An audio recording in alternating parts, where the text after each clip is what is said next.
Man iba-ibang architectural design na pwedeng gibuhon sa Naga City sa maabot na panahon, pinahiling sa sarong exhibit.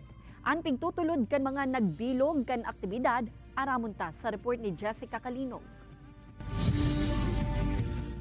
Iniang rigmat saruna, sarong exhibit na nagpapahiling kan future visions kan Naga City kung ano pa ang mga pwedeng mangyari, pwedeng gibuhon sa mga pigde-develop o pigre-redevelop ng mga edifisyo sa syudad, mantang yaon ang pagmakulog sa kapalibutan.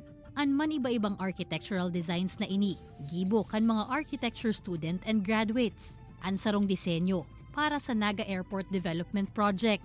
May pa-walkthrough pa sa magiging itsura ka ini. Na-experience na mismo na biglang nalangkaw ang temperature, mainito na maray, pag nag-uran, na baha tulos, yun mga arugay na bagay na ma-address yan kang proper design through architecture, urban planning. Sarong forum man ang saindang pigkondusir, nganing mapag-ulayan ang mga issue. Siring man ang mga advokasya, manunungod sa environment na imbweltong maray ang architecture. Saro sa mga nagpresent sa aktibidad, ang nasa likod kan 9-kilometer Iloilo Esplanade. Pistadong urban as in environmental planner sa Pilipinas na si Architect Paulo Alcazaren ang sa iyang pigtutulod to design with nature and not against it.